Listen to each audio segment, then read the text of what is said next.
Have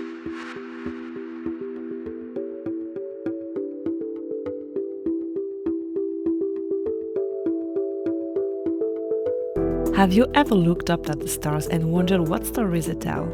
Long before astrology apps and Instagram horoscopes, artists across cultures were already painting the zodiac, sculpting planets, and hiding celestial secrets in their works. Today we're diving into the fascinating world of astrology in art. By the way, this channel is still small and I'm trying to share a variety of content about iconography and art in general. So if you want to support the channel and to get notified about new videos, you know what to do.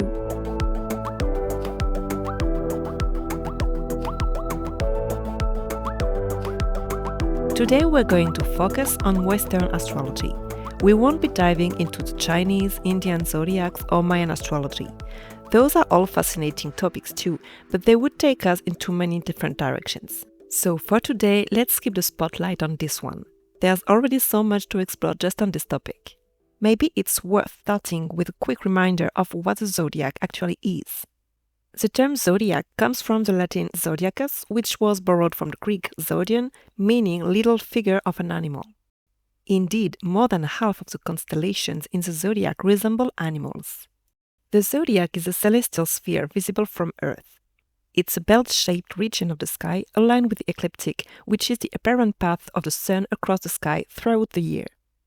It's divided into 12 equal parts, each named after the constellation that appears in that section: Aries, Taurus, Gemini, and so on. In astrology, these 12 zodiac signs are linked to specific dates, personality traits, and symbolic meanings. They serve as a framework for interpreting celestial influence on human lives, based on the positions of the sun, moon, and planets at a given time. It seems obvious that humans have always observed the stars, but Babylonian astrology, which emerged in the second millennium before Common Era, was the first known organized system of astrology. In both Babylon and Assyria, it became one of the primary tools used by the priests to interpret the will of the gods, alongside liver divination, a practice called haruspicy. By the 16th century before Common Era, omen-based astrology was already widespread, as we can see in the Enuma Anu Enlil, a vast compilation of 17 clay tablets containing around 7,000 celestial omens. In ancient Egypt, one of the most famous early depictions of astrology is the zodiac of Dendera. It's a carved stone sailing with the 12 zodiac signs arranged in a circular sky map. Here we see Leo as a lion, Aquarius pouring water, and even a depiction of Taurus as a bull, symbols that remain unchanged 1,000 years later. This Egyptian work from the Ptolemaic period not only includes the 12 signs, but also constellations that are no longer in use, such as Serpentarius, also called Ophiuchus, sometimes considered as the 13th sign of the zodiac. By the 5th century, in Jewish art, several synagogues featured mosaics depicting the 12 zodiac signs associated with Hebrew months. The zodiac was used to symbolize the divine order of creation without contradicting the Jewish faith of the time. The Hamat Tiberias synagogue shows the famous mosaic in the center of the floor, blending astrology with religion and cosmic order too. A zodiac wheel is set around an image of Helios, god of the sun in ancient Greek mythology.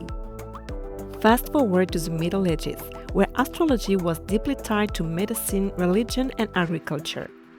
It was introduced in Western Europe in the 12th century, mainly through Spain, where Arabic and Jewish scholars had preserved and expanded on ancient knowledge. Examples appear in Christendom. The Otranto zodiac is one of the largest zodiac mosaics in the world, featuring 12 circles spread at the intersection of the central nave and the transept, each representing a zodiac sign and the monthly labors of ordinary people. This is not just decorative, it carries deep moral and social meaning, honoring manual labor as both a punishment and a path to spiritual redemption. Its structure, with 3 groups of 4 medallions, framed by a circular band, also echoes Islamic mosaic patterns, though the Arabic characters used are ornamental and devoid of spiritual meaning. In France, the Cathedral of Chartres offers a beautiful example of zodiac imagery in a church setting. The zodiac and labors of the month stained glass window, located in the south ambulatory of the Cathedral Notre-Dame de Chartres, pairs each zodiac sign with the corresponding agricultural activity of the month. By the 14th century, astrology was taught at every European university. And in 15th century Florence, that is to say the Quattrocento, artists began using astrology in more precise and data-driven ways, moving beyond generic zodiac symbols. A key example is the painting above the altar of the old Medici chapel of the Basilica of San Lorenzo in Florence, featuring a remarkable astrological styling, blending art and astrology in a specific historical context. The Medici family used astrological imagery to shape their public image and ensure their protection, a strategy also adopted by the Pazzi family, who were second only to the Medici family in wealth. The astronomical styling in the sacristy of the Pazzi chapel at Santa Croce in Florence mirrors the one of the old sacristy of San Lorenzo. Under Cosimo I in the 16th century, this practice evolved into full-blown political propaganda supporting their claim to rule. In the Très riches heures du Duc de Berry, each calendar page pairs a scene of daily life with a zodiac sign and planetary alignment. These illuminated manuscripts weren't just decorative, they guided farming, rituals, and royal decisions. This Book of Hours also contains a zodiac man, a popular motif in medical books, also seen in the Tarquinium Sanitatis. Each body part was linked to a zodiac sign, Aries for the head, Taurus for the neck, Pisces for the feet, and so on. Treatments such as bloodletting or surgeries were scheduled based on the stars thanks to this kind of illustrations. Astrology also plays a role in architecture. The Prague astronomical clock, built in 1410, is a medieval masterpiece mounted on the Old Town Hall in Prague, the capital of the Czech Republic. One of the most fascinating elements is the zodiac ring, which shows the sun's position along the ecliptic. The zodiac signs are arranged in a counterclockwise direction, reflecting the apparent movement of the celestial sphere from Earth's perspective. Behind the ring, the background is color-coded to represent different times of the day: blue for daytime, red and black for dawn and dusk, and dark blue for night. But the zodiac ring isn't just about science, it's also connected to medieval beliefs in astrology and reflects the power of the city of Prague. Indeed, at the time, astrology and astronomy weren't clearly separated, so this clock is both a tool for tracking the heavens and a reflection of how people saw the universe as a grand mystical order. The Renaissance went a step further in using astrology to showcase power. At the time, the discipline remained more than a tool for prediction. It offered a comprehensive worldview. The discipline permitted various aspects of daily life and knowledge. Astrologers advised on personal matters like marriage and health, and their insights still influenced political decisions, medical practices, and agricultural activities. The symbolic richness of astrology inspired artists and architects. Zodiac motifs adorned buildings, and planetary themes were prevalent in visual art and theater. In this depiction of the allegory of astronomy by Raphael, the sky shown is that of the October 31st, 1503, the day Giuliano della Rovere was elected pope and took the name of Claudius II. The fresco takes its name, the Prima Mobile, from a concept rooted in medieval astronomy and cosmology, referring to the outermost sphere of the cosmos, the one that sets all the other celestial spheres in motion. Now let's talk about the zodiacal clock of the Torre dell'Orologio clock tower in Piazza San Marco in Venice. This remarkable clock, inaugurated in 1499, displays the hours, the phases of the moon, the phases of the sun, and the zodiac signs on a beautifully decorated astronomical dial.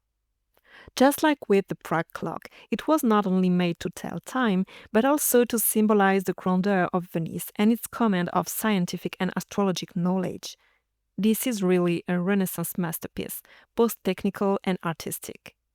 Around the same time in Rome, even the Pope, Alexander VI Borgia at the time, showed an interest in astrology. He commissioned the painter Pinturicchio to decorate the hall of the Sibyls in the Borgia apartments. Created between 1492 and 1494, the work combines fresco and dry painting techniques. The vault features the children of the planets inside trapezoidal panels, topped by the triumph of each planet shown as a god. Surrounding them are all the zodiac signs, while in the foreground, groups of men carry out tasks inspired by the influence of that specific particular planet. The zodiac room in the Ducal Palace of Mantua was originally the private apartment of Guglielmo Gonzaga and was decorated between 1579 and 1580. Today, only the frescoed ceiling remains, as the walls were redesigned during the Napoleonic era. The room is also known as the Napoleon Room, since it later served as Bonaparte's bedroom. The vaulted ceiling features Diana's chariot drawn by dogs among the constellations of the zodiac. It has been interpreted as an allusion to the Duke's own horoscope. Let's also mention the ceiling of the zodiac room at the Farnese Palace of Caprarola. It was created between 1573 and 1575 by a team of Mannerist painters including Giovanni De Vecchi and Raffaellino da Reggio, who specifically worked on the celestial vault. This room is also called Sala del Mappamondo due to the impressive frescoes depicting the whole world as known at the time. The ceiling is adorned with a detailed celestial map, illustrating the constellations and zodiac signs based on the astronomical knowledge of the time. The stars are painted in gold and precisely positioned. In 1578, the Mappamondo room hosted a reception for the Pope Gregory XIII, who, after viewing the room, commissioned a gallery of geographical maps for the Vatican museums. In the 17th century, astrologers held important positions in European courts and benefited from the protection of those in power, often receiving pensions. European rulers regularly consulted them on matters as varied and sensitive as politics and military strategy. A well-known example is Maria de' Medici, who was a prominent believer in astrology, which would later work against her and contribute to the eventual discrediting of the discipline. We'll return to this later. While astrology was physically present at the heart of power, it also appeared prominently in the arts, especially in decorative programs. At the Luxembourg Palace, built between 1615 and 1631 on the initiative of Maria de' Medici, Peter Paul Rubens was commissioned to create an ambitious cycle of 24 paintings depicting episodes from her life. References to astrology are abundant throughout the series. For instance, the zodiac circle appears in the apotheosis of Henry IV and the proclamation of the regency of Maria de' Medici, asserting the divine legitimacy of her regency. By the way, also preserved at the same Palais du Luxembourg, let's mention the Zodiac Cycle by Jacob Jordaens, a series of 12 paintings originally created to decorate his private residence with such utter simplicity. Painted around 1640, these works represent each zodiac sign in an allegorical manner. At the Louvre, Charles Lebrun painted the gallery vault with Apollo's chariot crossing the sky, marking the cycle from dawn to night. Around this central theme, symbols of time, seasons, zodiac signs, and continents form a cosmic order shaped by the sun's influence. Through Apollo, the gallery glorifies the power of the sun and, by extension, the Sun King. However, in the 17th century, there was an unprecedented enthusiasm for science encouraged by European monarchs. Indeed, scientific advances popularized by a lead led to improvements in navigation, cartography, and the military field. The article Science and Astrology at the Beginning of the 17th Century by Émile Namur, published in 1972 in the journal Raison Présente, explores the coexistence and tension between the two forms of knowledge at the turn of the 16th and the 17th century. Namur emphasizes that, although both disciplines use mathematics, their goals diverge. Astrology, inherited from ancient traditions and enriched by Hermetic writings, seeks to deduce esoteric meanings from the celestial positions, while the emerging science, which begins to observe natural phenomena independently without resorting to mystical or occult explanations, aims to establish laws based on observation and rationality. Let's recall that in the 16th century, Nicolaus Copernicus introduced the heliocentric system and with it the movement of the Earth, which was about to completely overturn established beliefs about the structure of the heavens. Although this theory was initially highly criticized, it was proven a century later, particularly through the work of Kepler, Galileo, and Newton. It was then discovered that the stars are not on the same plane but are actually separated from one another by vast distances in depth. This invalidates the postulate on which astrology is based, as it became clear that constellations only exist due to a perspective effect. That said, it's worth noting that astrology, now clearly distinct from astronomy, experienced a remarkable boom during the Grand Siècle in Europe, notably thanks to the printing press, which allowed for the widespread distribution of astrological materials such as almanacs, calendars, and various predictions to a broad audience across all social classes. Notably, the Great Calendar and Shepherd Almanac was widely circulated across Europe for several centuries. Zodiac imagery was widespread in Eastern European synagogue art too. In the Jewish towns and villages of the Polish-Lithuanian Commonwealth, zodiac symbols often appeared in synagogue decorations, especially in wooden synagogues. These motifs were mostly found in small Jewish communities across Eastern Europe, Romania, and Moldova. Artists adapted these depictions to fit religious restrictions. Unlike ancient synagogues, full human figures were avoided due to biblical prohibitions. Instead, human arms or symbolic gestures were used. Astrology was still supported by authoritative figures such as scholars, physicians, and philosophers. It offered a measurable and reassuring complement to religion, and remained largely unquestioned. The Church, in fact, remained tolerant of astrological practices up until the mid-17th century. But from this period onward, both the Church and the scientific community began to reject astrology. The incident caused by Maria de Medici led to a great shock, leaving a lasting impression and playing a role in the discrediting of the discipline. And furthermore, a criminal case also harmed the profession's reputation. Indeed, around 1680, in France, the affair of the poisons exposed the shady practices of certain self-proclaimed astrologers and highlighted the public's gullibility. These scandals dealt a serious blow to astrology, leading many to view it with growing suspicion, and astrologers were gradually banned from royal courts. By the way, Jean de La Fontaine also wrote his fable The Astrologer Who Fell into a Well around that time, drawing inspiration from Aesop. Yet this discrediting of astrology by the authorities did not lead to its decline. The zodiac continued to be depicted throughout the 18th century, but it seems that this theme became more a tradition than a genuine belief. The motifs are now linked to allegories, which were highly popular in the 17th and the 18th centuries. Zodiac iconography could also be used for purely decorative purposes, or paradoxically, as a reflection of the century's fascination with astronomy. From the late 17th century to the 18th century, the zodiac was rarely depicted on its own, but it frequently appeared in association with other iconographies, typically corresponding ones like planets. Additionally, this practice then became more discreet and seemed to be increasingly confined to the private sphere, and the thematic choices were often guided by the patron's tastes. Let's take, for example, the decoration of the Zodiac Room at the Château de Long in the north of France. The Zodiac Room, entirely dedicated to this theme, features a decorative system inspired by 18th century Parisian townhouses. In this case, the zodiac is directly woven into genre scenes in the 18th century style, clearly reflecting the influence of genre painting from Northern European, French, and Italian schools. In the 19th century, astrology in art saw a noticeable decline compared to previous centuries, with artists relegating the theme to the margins.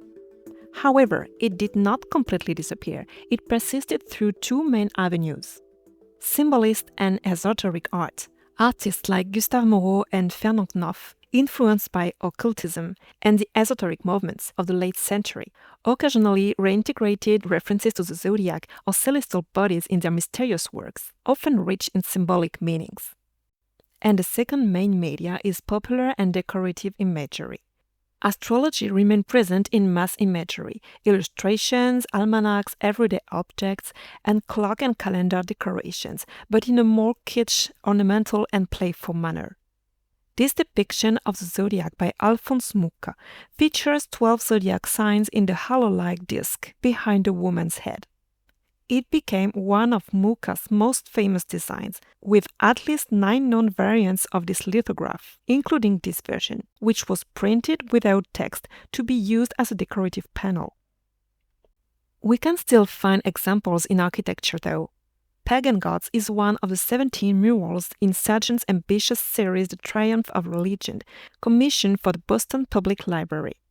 This series illustrates key moments in Jewish and Christian religious history. As a contrast, he included a panel of pagan gods on the north ceiling vault, featuring the Egyptian goddess Neith. She, believed to have created the universe and rebirthed the sun, was adorned with a golden zodiac neckplate. Sargent referred to her as the origin of things and the mother of gods, portraying her in a pose reminiscent of Egyptian sailings and zodiacs, possibly influenced by the dangerous zodiac. The Zodiac Room in the Quirinal Palace in Rome, decorated with a vaulted ceiling painted by Annibale Brugnoli in 1888, contrasts with the formal atmosphere of the palace.